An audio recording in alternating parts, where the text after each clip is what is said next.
瓜人士同意权投票，7个被提名人拢无过，宪法法庭恐惊暂时冻点，无法度作出判决。台北市麦当劳也未成年的工读生去互主管性侵害，心内郁卒行地路，家属要求司法爱行一个公道。流感加6个死亡病例，拢是为着 A 型 H1N1。疾管署预告，这礼拜全台湾会有10万人去互医生看。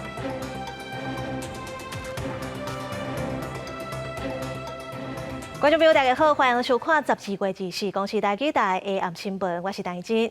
新闻一开始，先来关心立法院今仔日进行7位大法官人事同意权投票，国民党团是拢总党无同意，若民众党有同意一位是台大国法所教授刘静怡。不过刘静怡较早常常批评民进党，所以民进党51个立委拢甲党无同意。这7个大法官被提名的人，落尾拢总拢无过，总统府是表达遗憾，会继续提名。南委协会办的投票进程表态拒绝废止大法官，立法院自是进行7位大法官人事同意权投票，有司法院长被提名人郑文晶、副院长被提名人姚立明，因为7位大法官人选，高纳被质疑因为废止立场政治色彩鲜明，国民党团决定要全面封杀。刘静怡同意。民进党团是团进团出，今日同意通过1位大法官人选。台湾大学国家法庭研究所教授兼所长刘静怡，原因是刘静怡超出党派，表态国会改革涉嫌有问题。刘静怡不同意。不过，民进党团出招反制51位立委，全部对刘静怡投无同意票。总调瓜建明表示，刘静怡一路骂民进党，已经向总统清掉说明党团自主的立场。在审查会的时候，也是一样大骂。甚至羞辱王一川，所以呢，我们今天在投票给刘静怡，这个是不是自己就自杀就好了？只要不是向民进党效忠，只要不是向赖清德效忠，这就是下场。113个立委全部投票，开票结果出来，7个大法官提名人无任何一个人得到过半同意票数。国民党团表示，调遐展现对总统大清的无信任投票。张文珍同意票51票，不同意票62票，无效票0票。姚立明同意票51票，不同意票62票，无效票0票。在傅昆萁总召、柯建铭总召、黄国昌总召，朝野一致同心协力之下，把赖清德总统所提名的7名大法官人选全数封杀。郑文晶无限司法院长了，伫面册写亲身参加台湾宪政过程，倍感荣幸。因为破例下封杀刘静怡表示继续做家己，后来其实表达遗憾。总统府回应尊重审查结果，不过表示无法度维持司法院甲宪法法庭正常运作。赖总统有特别诚挚的感谢这7位被提名人，在近4个月以来，他们辛苦的付出，还有他们愿意承担。赖总统将会在接续进行补提名的作业。针对宪法诉讼法修法已经3度通过，明定参加宪法判决大法官最高人数10人，选举为宪大法官最高人数9人。目前大法官仅存8人，依然爱补足。总统府表示，罗总统会阁进行补提名竞选。记者综合报道。统计到昨，宪法法庭阁有447案是还未结案的。不过大法官被提名人今仔日7个人拢无过，而且宪法诉讼法的修正案已经3读通过，规定宪法法庭的裁判上无爱有10个大法官参加。目前大法官是干那剩8个，人数无够，宪法法庭恐惊暂时冻点，无法度作出判决。大法官被提名人7个拢总逢好决，宪法诉讼法阁已经3读修正通过，就要正式上路啊！面对即马这个状况，司法院回应讲，大法官的人数无够，恐惊会无法度评议做出判决。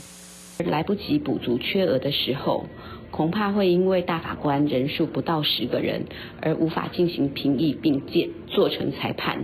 现任的大法官干那8个，贾明阳、李泰龙、杨惠钦、蔡宗珍、蔡彩晶、朱富美、陈忠武含尤必雄，都要担维护宪政特殊的重任，对改写宪法、统一改写法律命令、政党敢要改善含总统、副总统的弹劾案等等，这么侪部分拢总伫因的职责的范围内。他负担的重要的责任就是我们最主要就是违宪审查。宪法法院一旦被瘫痪，这个会是民主宪政国家一个重大的危机。当你的基本权利受到国家侵害的时候，你没有办法获得适时的救济。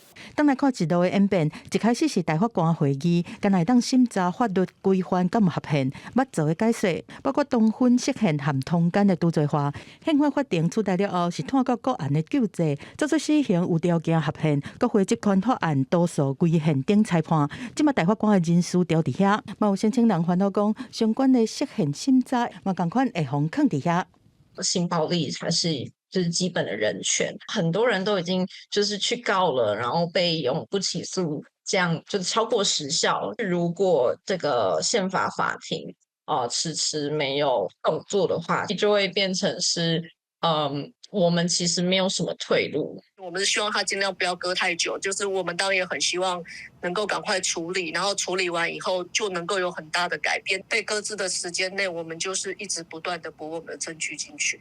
其实伫10月底，敢若剩8个大法官了后，这段期间敢若对案件敢要受理来做出裁定。目前宪法法庭有受理的指标个案，是包括受刑人罗竹金案和前年的禁止选情公布民调案这案件。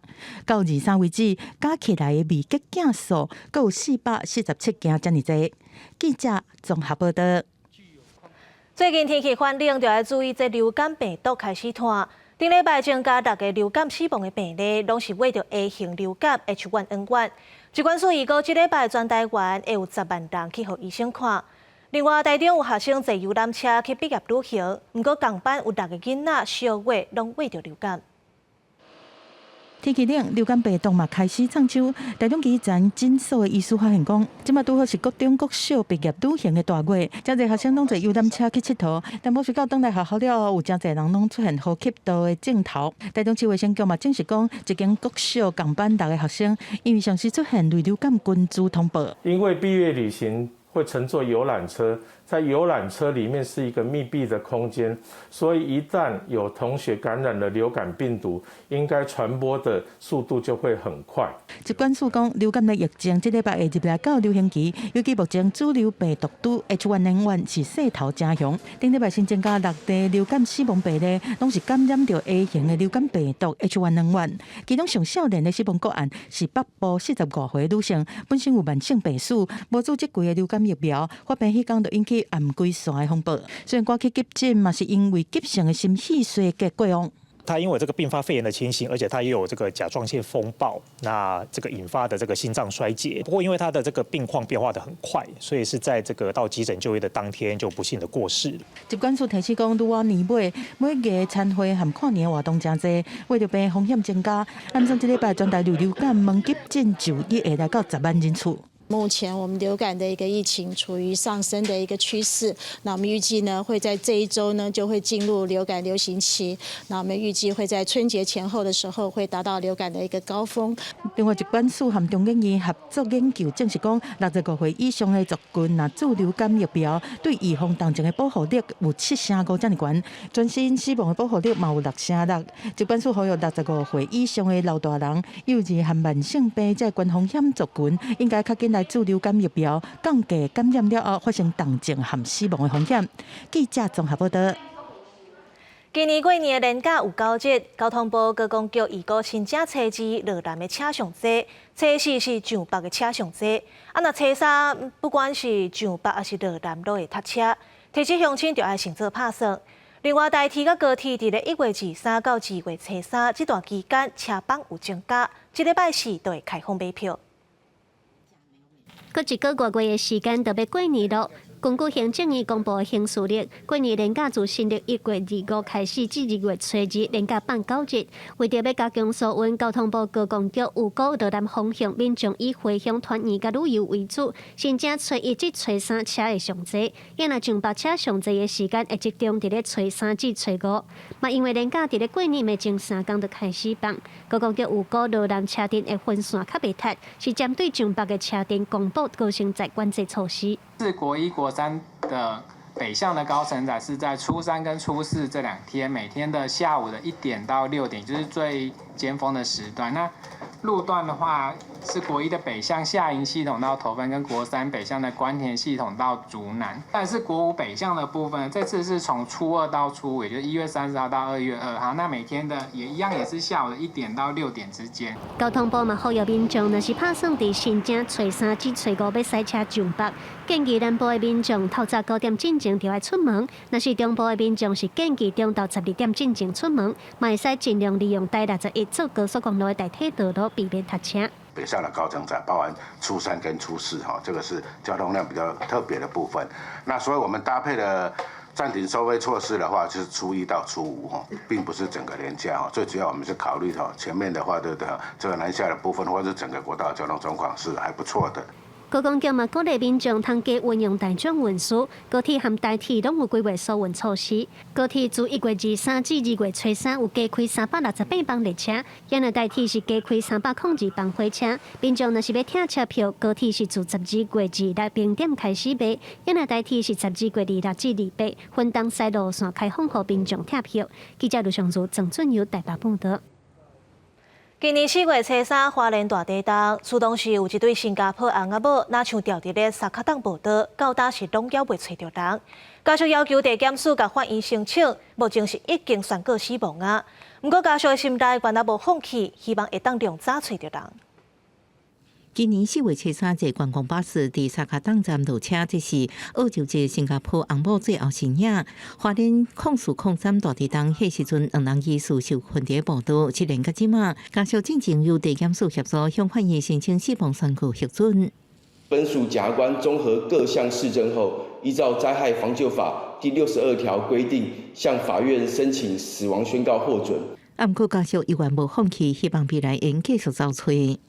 那目前泰管处还是在管制中，没办法进入，然后那我们只能等国家公园管理处这边进行复健的时候，我们会全力在配合搜救。新加坡翁某失踪的沙卡档报道是控诉03强烈地震当中受创严重的区域之一，而且地震过后，还有地震尾大水河甲洪台等地处灾害。泰管处开会，复原时间有伫民国120年。在最严重的区域，像沙卡档跟燕子口，大概就是规划到120年。那沙卡档它生态非常的敏感，它其实需要大自然慢慢恢复。那燕子口是因为它可能要做的防护工程的规模会比较大，所以需要比较长的时间。花莲强烈地震重创泰鲁阁国家公园，其中沙卡档报道，罹难人数上侪，包含新加坡翁某在内，有8人不幸死亡。记者综合报道。过来诈骗。800款外国人以员工的名义来台湾，实际上做诈骗车手案例愈来愈多啊。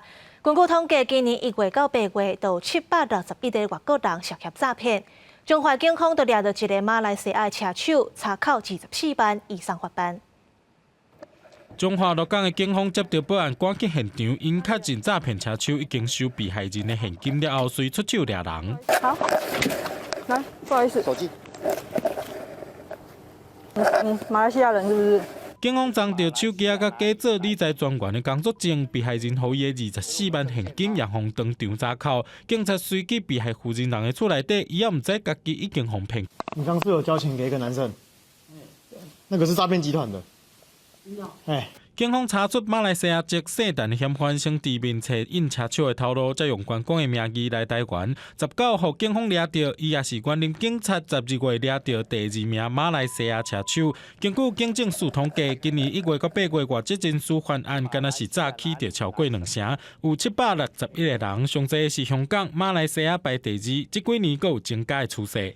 以储值股票投资为由，与被害人相约进行面交，并由假投资专员持工作证与被害人面交取款。另外，河美这个诈骗车手也是甲姓詹的被害人约要见面交钱，互抓到。警方表示，负责人12月开始，因为互网络股票假投资骗去，已经陆续互3摆钱，计共140万。诈骗集团佫销售共拐第4届，陆续面交3次。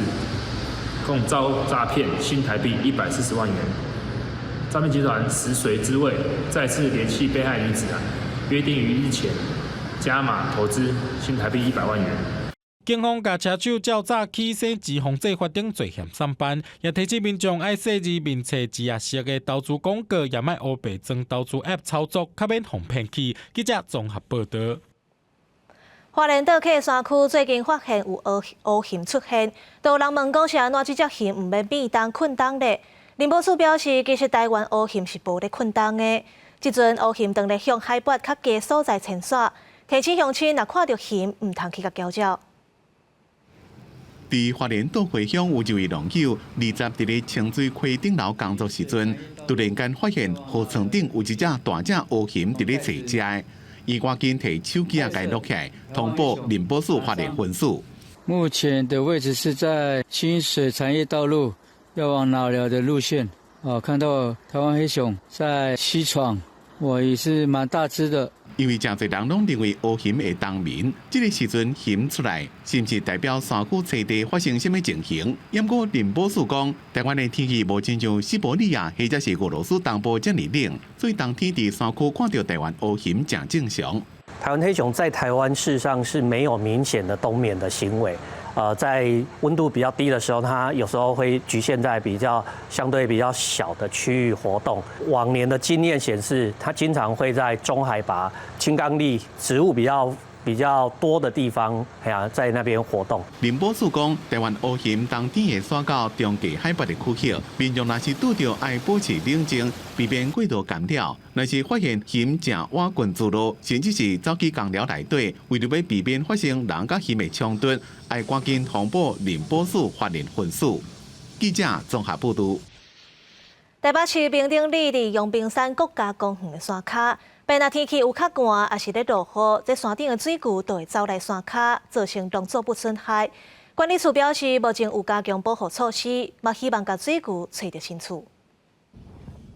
水牛走来平顶里热踅，车就对伫后壁豆豆驶。阁有即阵水牛嘛是落山来到平顶里。里长徐明忠表示，若拄着风台、温度降落来，或者是连续落雨，伫咧德高山的水牛就会做伙走落来。不是不喜欢它，是怕说有时候会造成农损然后农户求偿无门。那个高丽菜最多那一年有一次吃了270几颗，一夜之间就干那一只就搞毁了啊。据控年底阳明山的水牛小连续死亡，后来认定是营养不良。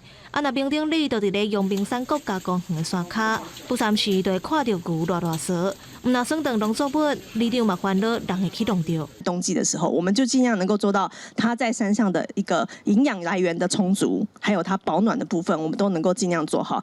阳明山国家公园管理处表示，无将拍拼做保护措施，种修牛病、放大草、验种等等，顺利甲牛留伫咧山顶，减少落山。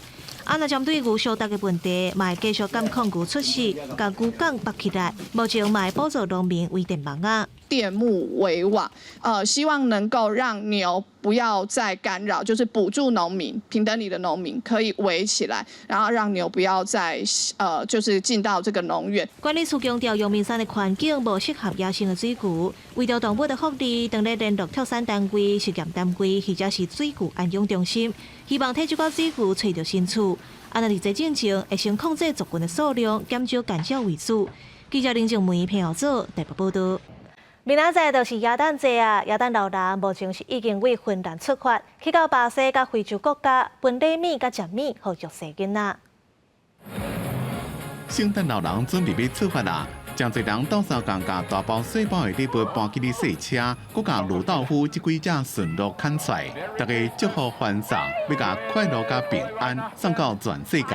I think it's impossible to be good and nice all the time. And if you can be quite good almost all the time, don't worry about the gifts. 伫美国这个时阵，真侪人是要坐飞机登去加州的人团圆。伫休斯顿乔治布希洲际机场有2只黄金腊狗，有人看咧伫咧四界散步，若想要会当甲因梳头摸摸咧。Bring the dogs to spread joy and happiness to all the passengers, especially during this time when it's so stressful flying. 圣诞节是一个充满希望的日子，只要心内有爱，大家拢会当是圣诞老人。当然，狗也同款。公司新闻吴文宁编辑。流亡超过一甲子89岁达赖喇嘛，高达犹原是西藏的精神领袖，外界拢真关心伊的健康。达赖喇嘛嘛表示讲，伊望着家己食到100亿，若接班前的问题，每年都会有答案。第14世达赖喇嘛6月动卡头尾的手术，休3个月了，9月佫开始伫达兰萨拉的徛街，恢复1礼拜3天，接见各地信众的活动。每一天大概有300万人伫遐排队，等要接受尊者的祝福。路透社记者伫2站嘛排伫队伍内底，趁机会来问一个全世界拢真关心的问题。According to my dream, I may live 110 years. Okay. How are your knees, Linus? Just improving. Not much serious. 已经89岁的达赖喇嘛，伫2个出家众的扶持之下，慢慢行，要上楼台嘛无问题。若要去较远的所在，就是坐山丘车代步。但係伫1959年，带数万的铁北人按铁北流亡，伫印度北部的达兰萨拉成立铁北的流亡政府。外界忧心达赖完之后，北京政府会哪处理第11世班禅喇嘛同款，插手来处理达赖的接班人。对着敢会转世甲伫倒转世问题，达赖伫2011年捌伫个公开演讲内底讲，90岁了后，伊会含高僧大德参详了后，用书面记载留落来。I mean, just to think of it and talk of it for Tibetans, it will bring tears to our eyes. It's so difficult. Without His Holiness, the struggle of Tibet, I don't know where it will go. But then I pin my hope in the administration that he had built in 60 years, from nothing to this level, Central Tibetan administration and Tibetan Parliament in exile. 杜马处理特空进一步指出，流亡政府有意继续执行政务的系统，但係不只是接班人的工作，会交设伫瑞士苏黎世达赖喇嘛简单普奖基金会负责。公视新闻王慧文编译。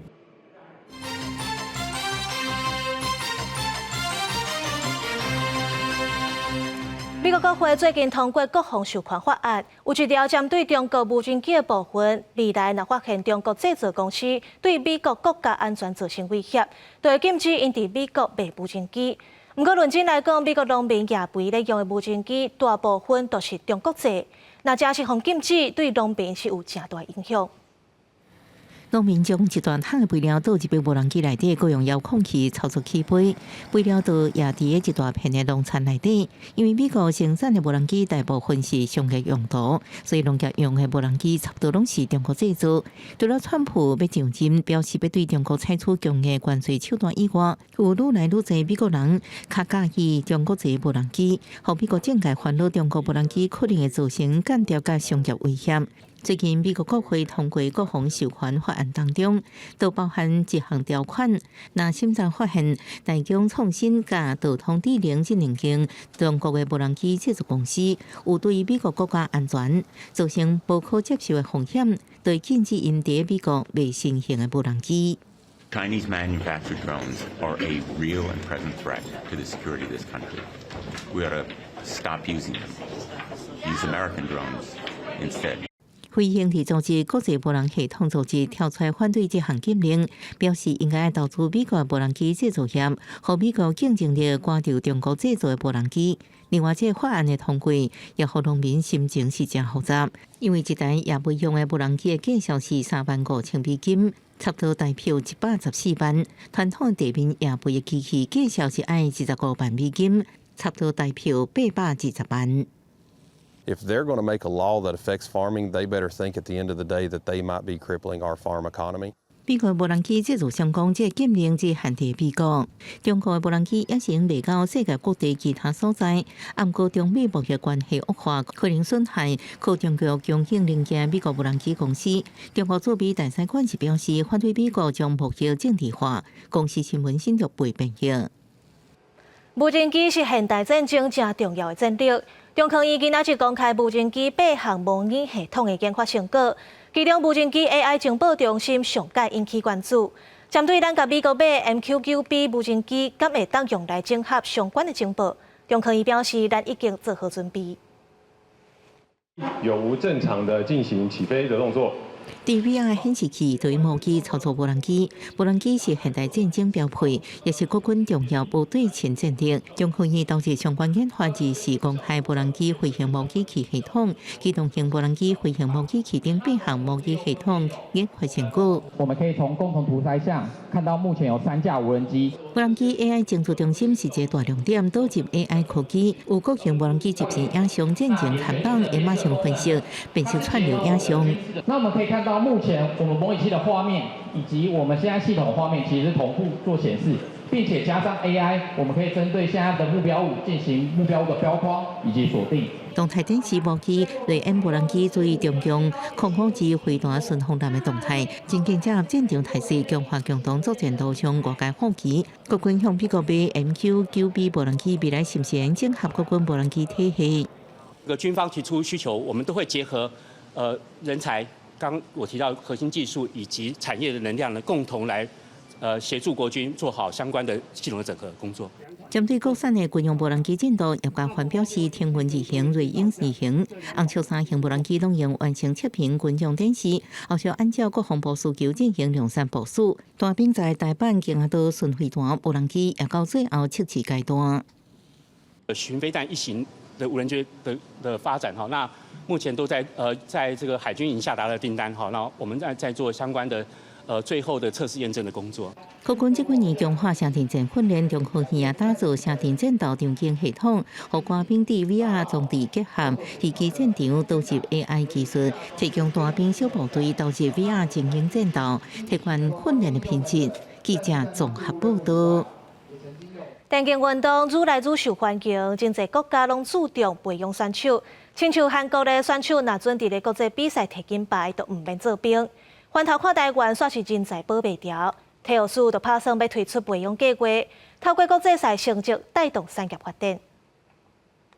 会使讲是职业电竞选手发源地的南韩，那选手伫奥运也是亚运摕金牌，为国内拼公营，就会当免拄1年半到2年的兵役。去年亚运电竞英雄联盟，南韩打败台湾队摕到金牌，6个参赛成员拢免拄兵役。不过，当来看台湾对选手的保障有限。高中3年毕业的时候，直接就开始打职业赛，所以呢，相对的这个孩子呢，他不止没有时间跟你当兵，他也没有时间跟你念大学。要寻求未来有发展潜力的少年电竞选手，施文彬讲，兵役是其中一个阻碍。学者讲，国校发展电竞的第1届毕业生，其实伫明年休热才会产生。学校内面是注重培养学生的第2专长，包括后勤、裁判和直播等等。毕竟英雄也是名气，永远干那1、2个尔。虽然他一个明星在上面，但是底下的后勤单位其实是很庞大的，所以我们是比较偏向于尽量训练他们在后勤这部分的能力。电竞产业的含金量真悬，但是人才是创外力的危机。体育署讲，按算成对职业战队的上好的人才开始来推出类黄金计划。类似像类黄金计划的概念，去协助这些战队，不管是从情收的部分，从教练的训练，他们的这些的培训、出国比赛等等，去给予一些协助。体育署希望培养上厉害的好手，间接透过国际赛成绩来带动产业界的发展。业政署是回应讲，照现有的法规，去年亚运摕银牌的电竞选手，拢会使申请补充兵的资格。对在学方面，会当办反正上悬到33岁。记者综合报道。这几年有真侪产业拢欠工，亲像幼稚园的老师、教保员上班的时间长，工课搁沓滴滴，地书是请无人。有教育团体建议政府开放予读幼教系、幼保系侨外学生，嘛会使踮台湾的幼稚园做老师。马来西亚来台湾读大学幼教系华侨陈小姐对幼教有热情，原本希望毕业了台湾法令会改变，互侨外生买当做幼保人员。不过伊毕业几年拢无改变，伊只好去做幼教文化出版的工作。念大学的时候刚好是幼教考核制度旧制的，我是最后一届。我未来真的要重返幼儿园，我还要重新去考取师资。其实我比较考量是我对幼教的热情。台湾各行各业拢真欠人，尤其是幼稚园的老师，薪水低，压力大，工作时间过长，致使幼教产业出现人无够。幼教团体建议要开放予读幼教、幼保的侨学生，会当做幼龄园的工课。要读4年的幼教，需要有热忱的，才有可能读完嘛。我是比较主张说，其实只要在台湾读完4年幼保系的所谓的华人学生，我觉得为什么不开放？为什么政府说不行？只要是人才，我们都可以接纳。应该是这样说，只要是人才都可以接纳。不过，有团体认为讲，台湾有幼保员资格的人不加充足，爱思考是要安怎跟留落来，搁安怎招新人。为什么本国人他本身不进来这件事情，他其实是比较需要考虑的。如果连本国人自己都没有办法吸引来，那外国人进来的这件事情，到底有什么可以吸引住他们的？教育部回应讲，112学年度大专校院内底，外国校卫生甲侨生读幼教、幼保相关科的有298人，不过就法法规定，台湾的雇主申请请外国人来台湾工课，并无包括教保机构，所以除非修法放令，若无现阶段是无可能性。记者综合报道。30几年前，华东部落有间侪查某囡仔自细汉就疯袂掉。一个牧师陈在辉以世界走藏，甲学着抢人救囡仔，甚至推动立法，防止囡仔受到性剥削。后来，陈在辉阁创办安亲班，改善部落嘅经济甲就业嘅问题。为了要感谢伊嘅贡献，吴尊贤基金会特别颁发爱心奖予伊。天色已经暗暗，学生囡仔放学以后，来到花莲秀林的青光教室，伫遮写功课、食暗顿。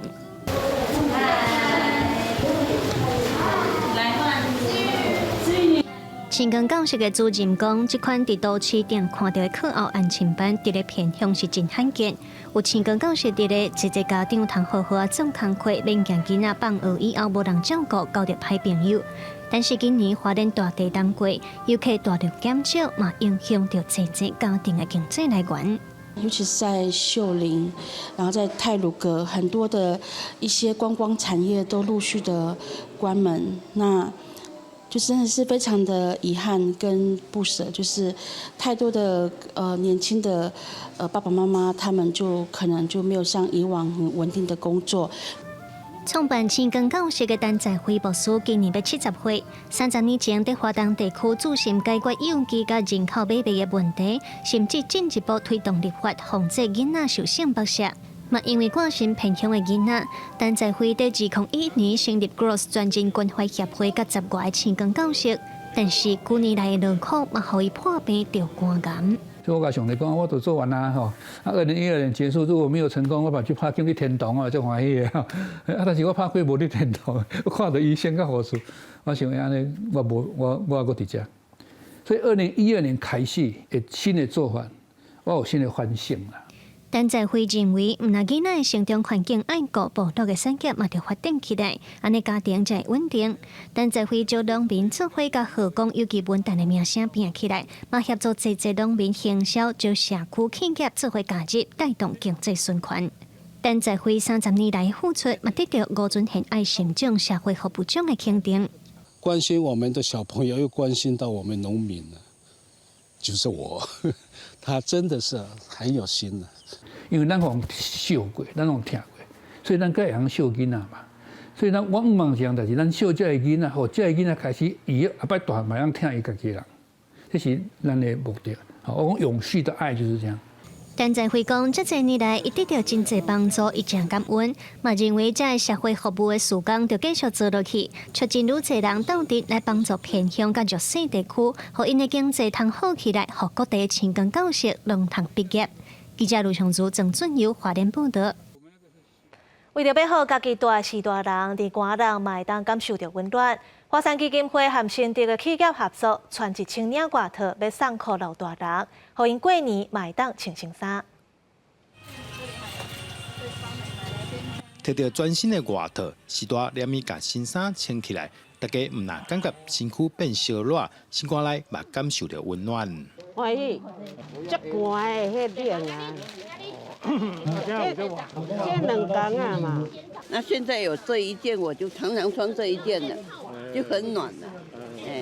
那今天这样有开心吗？有，很开心。这几天天气真寒，真侪时大身躯拢袂堪直，长期服务毒鸡时代的华山基金会，甲在地企业合作，特别传1000领的寒天外套送予毒鸡时代，也予因伫过年有新衫通穿。这次主要总共捐赠的是1000件的保暖外套。对，那我们全新竹区服务的长辈呢，就是一个人就会发放1件。这么冷的冬天，我们也常听说有一些独居老人们。在山上，尤其是在新竹县市山上，有很多的独居老人，他们很需要衣服。那也听过很多老人们，他大概30-40年都没有穿过新的衣服哦。那总裁就觉得这个真的是非常有意义的活动，也所以就是跟这一次华山呢，就是响应了这一次的寒冬送暖。囡仔穿新衫会欢头喜面，老人囡仔穿。每一个时代穿着新外套，也拢笑眯眯，充满幸福的笑容。华山基金会指出，寒天对毒鸡时代健康来讲特别危险，也呼吁社会大众会当做伙关心守护身躯边的时代。记者杜君和新竹报道。来看有一个还未成年的查某囡仔去台北市一间麦当劳做散工，煞去互主管性侵害，时间有1年遮久。落尾这个囡仔心内郁卒行底路。囡仔的妈妈要求加害者和麦当劳爱回失礼，嘛爱赔偿。针对头家性骚扰皇帝的义务，劳动局嘛要求麦当劳爱伫12月27之前做出回应。早就讲到了，你换不回他。未成年查某囡仔的老母，想着查某囝去麦当劳做散工，选哪像主管侵害、妨害性处置，代志发生了，佫惊处理忧心，一个人承受压力。若得到忧郁症，过来自尽，或是大丧10岁阿母真痛心。妹妹只要下班的时候，就把她拉到没有监视器的地方，那个死角，就对她性侵。妹妹为了怕说这次如果拒绝没有工作，所以也不怎么敢反抗。受害死者家属希望加害者和麦当劳拢会当出面系失礼甲精神赔偿。那受害查某囡仔进前捌做伙嘅同事讲，捌看过查某囡仔和主管按窗户行出来，迄阵查某囡仔表情怪怪，甲问了后才知影事发的经过。他又在做一样的事情，而且他很不开心，很不悦，他连带又不甘，他有被一直碰东碰西。代志发生了，麦当劳对外回应讲，今年3月接到离职员工申诉性骚扰，确定性骚扰案成立了，因为对这场霸凌无吞忍，5月就来解雇被申诉的当事人。向家属表示上沉重的哀悼甲慰问。同时阵对外公布事件的处理过程，受害少女今年3月初3向司法机关报案性侵，同一个日2日向餐厅经理反映性骚扰，餐厅经理即时回报人资部门。第2天，麦当劳做调查小组4月初9做调查访谈会议，5月初1完成调查报告，再通报劳动部。8月9日会后，属林地检署提供资料。有关员工遭主管妨碍性自主案件。市营分局受理后即积极侦办，并今年5月移送市营地检署。树林地检署发新闻稿讲，5月下旬，警方移送本案，由当时的妇幼专组检察官依法侦办，已经分别开庭审问双方，专案各力积极侦办，雇主这场性骚扰防治义务。劳动局和12月27进行回复。遇到问题就是要能够及时的求助，遭遇类似的一个情形的时候，能够立即的向哪些的专业单位来求援。代志发生了后，查某囡仔老母伫社群平台向查某囝疼心讲话，讲等你倒来雪等着你的尸体，互人的心规个焦喙去。干来望司法会当行查某囝你一个公道。记者综合报道。伫网络买减肥药啊，内底竟然是验着毒品。中法院今年针对减肥甲纵容产品去抽验，伫网络买31项产品，发现有超过一半拢无合格，有的是验出西药，甚至是验到2级毒品安非他命。伫网站拍关键字，虽出现侪减肥的相关产品，有的强调效果好，无副作用，有的阁做成果水的汤啊，成人目。如果有看到那个美白或瘦身的，会比较吸引我，因为他们有时候就会广告说的很有效果，这样子，我就会想要点进去看看这样。我会先看一下那个网站的来源，有可能是什么大陆那边的资讯的话，我就不会特别去点开。根据食药署的统计，伫网络违法卖药啊、医检肥药啊、甲纵容药上济。中华县卫生局今年启动监控专案，针对网络咧卖的这2种保健食品，落去检验，发现31项食品内底有16项验出西药的成分超过一半无合格，甚至伫减肥药啊验出二级毒品，安非他命。减肥药检出的第1名，我们是检出的就是 sibutramine， 这种 sibutramine 成分呢，严重可能会造成咱肝脏衰竭一个风险。阮这边呢，它特别有验出一家是2级毒品，就是咱的安非他命，有可能会产生暴力的行为，佫会成瘾吼。卫生局表示，过去监控违法套滥药的案件大概是3-4成，不过今年数量明显增加，违法的检出率有52%。即便查到违法的案件，会依照药事法甲刑法侦办。卫生局嘛提醒民众，伫网络买保健食品，一定爱甲有食品业者登录的厂商买，才袂去买到假药啊，了钱个伤身体。记者杨淑晴综合报道。2024年就要结束啊！提醒16岁到至12岁观众朋友，若要未用文化币，就要紧把握时间，因为到年底这文化币就会过期，无法度搁用啊！若明年开始，文化部会扩大试办文化币年会，予13岁到19岁学生嘛会使领。册店头家洪派伫当咧整理册柜，伊原本是出版社的编辑，后来因为对台湾文学、台语文书写真有热情，开始经营册店。头家讲，伊观察落来发现，其实有真侪学生想要学台语，会专工摕文化币来买台文册。啊，有诶，因若是有兴趣，因就是会买。像讲顺聪老师，就是陈顺聪诶台语好日子，啊嘛是真适合讲，就是讲推广着，即个少年家来到看到熟悉讲台语诶推送。文化部表示，2024年拢总有提供150万个16岁至22岁少年家通使用文化币，目前已经有126万外人去领文化币。根据统计，伫咧结文产业的消费超过13亿，其中少年家使用文化币上侪所在，第1名是册店买册，占48%；第2是去看表演，也是美食刀拖等等，占10%；第3是去看展览、做手工艺品，占17%。我领了文化币，然后我去成品买了大概3-4本书吧，就是刚好可以去看最近有什么书我想要读的。买了一些小的那种嘎吉碟啊，很可爱，然后去送给一些国外的朋友。文化部嘛提起符合资格少年朋友，2024年文化币使用期限，干那到年底12月31日。另外，伫明年开始，除了会继续发1200点的文化币，予16岁至22岁少年朋友使用。文化部嘛推出试办，扩大补助资格，予13岁至15岁高中生有600点的文化币通用。希望予少年囡仔对高中开始就开始支持台湾创作，亲近结文。记者陈阿双、柯敏哲台北报道。这几天南部的天气嘛是湿湿个冷冷，高雄有人骑乌多摆，一只手是插伫落地内底，实在真危险。警方表示，若准骑车摇来害去，就会依照危险驾驶来处罚。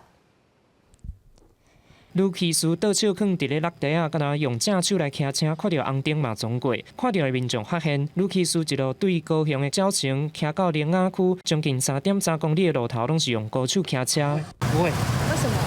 因为这样危险啊。那天气冷的时候怎么办？天气冷啊，顶多是戴副手套吧。用路人拢感觉真危险。警方表示，高手骑车案即摆法规无违规，但若是骑车无在摇来害去，出现水蛇受的行为，当用危险驾驶来处罚。初步判断，女性无危险驾驶，但是有其他4项的交通违规。显示相关影像，该部普通机车闯红灯与3次变换车道，未依规定使用方向灯，4项违规，共计16400元罚款。这几天南部除了低温也落雨，23顶部台南有民众骑乌多摆经过南区中华南路一段，对着道路标线，无说离刹到雷残。人行道之类的吧，对啊，如果说是路上那些线可能会比较滑一点，就尽量不要骑这样。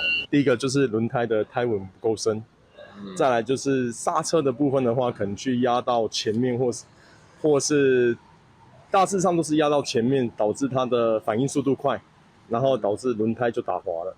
维修业者判断，累残的气数应该是车链无密啊，佮加上有前链的手动，才会出气。提醒用路人湿冷的天气，经过人坎挂道路标线的时阵，爱细腻慢慢啊骑，也爱定期找车行检查车链，确保骑车的安全。记者综合报道。天气热，东部海边啊嘛开始咧雨毛仔，较早卖予养殖场一尾上无100块，不过这几年有中国、日本甲韩国咧竞争，都无遐好价啊，一尾大概是剩60-70块。冬天东部的海边啊真冷，不过说是毛鱼仔，会有东部的季节，暗时啊就出现民众在头顶含沙甲网啊来海边啊，要来好食毛鱼仔。民众目睭闭甲真紧，要找半透明的毛鱼仔，一暗暝当好到10尾就真好啊！民众讲，即马毛鱼仔的价销无往年遐好，过去一尾有100，即马干那60-70尔，但是价销嘛是真悬。若是甲好毛鱼仔当作是副业，其实嘛是袂歹。量不多啦，但是啊今年价钱维持到现在啊目前还60-70块这样啦。好毛鱼仔主要是要用来养殖食用麻。台湾过去捌是麻的王国外销日本，不过最近几年受到中国、日本和韩国养殖的竞争，毛鱼仔的价销落落来。渔业署为了野生毛鱼仔的保育，嘛规定讲，当年的3月到10月底，在3海里以内是禁捕毛鱼仔。不过华东地区因为原住民传统生活习惯无受到限制，但袂当用机具去捕。只能用手抄网或是用个人的就是单独作业的方式去捕捞，那不能用大规模的机具，还有电鱼、毒鱼这些。因为寒冷的时阵，东北季风加强，台东县政府呼吁民众要好毛鱼仔，要注意家己的身体状况，嘛要注意在风影，千万莫黑白冒险就落去雨。记者综合报道。台南永康国小今年得到农业部水土保持学校推广示范的认证，是台南公立学校的第一间。学校和学生走5关，囡仔哪耍哪学水土保持甲防灾的知识。近2个月有机白菜头总算通采收，囡仔落田把家己的成果拢花头喜面。这是台南永康国小是农防灾场合，早期才是种白菜头的大本营。为了让学生认捌家乡的产业，学校参农会合作，教囡仔对种地开始建立水土保持的概念。今年伊嘛得到农业部水土保持各学校推广示范基地肯定，成做全台南公立学校的头一遭。拔的时候，我们要先转一转，然后再用力拔上来。有一句谚语就是讲，食饭配永康菜脯，爱欠钱带台湾水母。早期啊，永康区农会遮辅导遮农民有种这个菜头是顶港有出名下港有名声。唔干那教是我是农体验尔，伊嘛利用校内现地的地下室设5大游戏关卡，互囡仔哪算哪学，嘛通加深因对水土保持、防灾应变的知识。这个计划是由农村水保署发动，到达推测10档，即阵全国各中小示范基地计共31个。校方讲后续因会甲饮食环境参应用农业的理念向下定根。迄本册本身就是一个互动式的一个游戏绘本。咱来做较大型的，就讲会用专门做伙算，袂当讲看了一本册尔，家己迄个人咧算尔。学生可以让他从同侪之间的互动，可以学到更多的东西啦。阮这个水土保持酷学校这个活动推广到全国的中小学，透过这个教育的系统来做好咱台湾的水土保持甲农村再生的工作。永康国小校长指出，这个多元性课程每年按算会做校外推广，甲课程做成电子化传去网络，互其他学校参考。到时卖开放其他学校来参加游学体验，互学生了解咱伫永续发展顶面的责任。记者李秀台南采访报道。东欧国家塞尔维亚有一个所在，当年寒人都会有一大群的长鱼、鸟头鸟来遮渡冬。较早捌伫一丛树仔发现700多只，特别的风景，让真侪游客专工来翕相。一只长鱼的鸟头鸟挂伫树仔顶，不管下骹的人安怎七出，因拢同款无得叮当。塞尔维亚东北部有4万人口的基金tập市，是全世界长鱼鸟头鸟数量上侪的所在。特别到寒冷的时阵，店内的中央广场都变作看长鱼鸟头鸟的天堂。像学生和游客拢来遮看，因有的摕吊镜，有的是摕长镜头的摄影机，拢是为着要翕到真高长的鸟头鸟上水的风采。U Kikindi već 2 decenije pratimo fenomen boravka divlje vrste, kažu zaštićene vrste ptica, sove, ušare, znači na teritoriji grada, a specifičnost jeste upravo gradski trg na kome se sove ne samo znači, provode zimske periode, nego i čak i gnezde. 这种长鱼的鸟头鸟身悬会当到40公分，上大的特色就是伫双目之间有2顺白色的目白，就亲像伫面顶悬画一个车。另外伫头顶有2撮乌黄相间长长的鱼状物，和一般头扁扁底鱼仔的暗光鸟是真无同。因主要是食小型的鸟仔类和鸟翅类。鸟仔类的学家过去伫2009年，捌伫遮记录到，敢若一张树仔就带734只长鱼的鸟头鸟，不过即马数量已经明显减少。 Sve sove, a ima ih preko 220 vrsta na planeti, nikad ne prave svoja gnezda, tako da koriste neke prirodne pogodnosti ili otimaju gnezda drugih ptica. Dobra stvar je što one hoće da prihvate ono što i mi ljudi napravimo i postavimo. 鸟类学家讲，地球顶悬有220种鸟头鸟，因共同特色就是常常拢袂家己来做收，但是利用自然界的品种，也是占用其他鸟类的收。嘛，因为安尼，基金tập市的品种会偷偷替长期鸟头鸟来布置收，而且因真正会带入去，这嘛替人类和野生动物和平共处立一个真好的典范。公司新闻詹慧敏编译。天气玻璃仔再来关心明仔载各地台温度。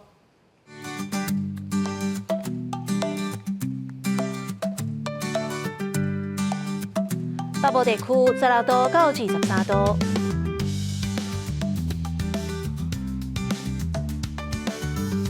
中部地区15度到24度，南部地区16度到26度，东部地区17度到25度。 华岛地区12度到20度，各有未来3天的天气。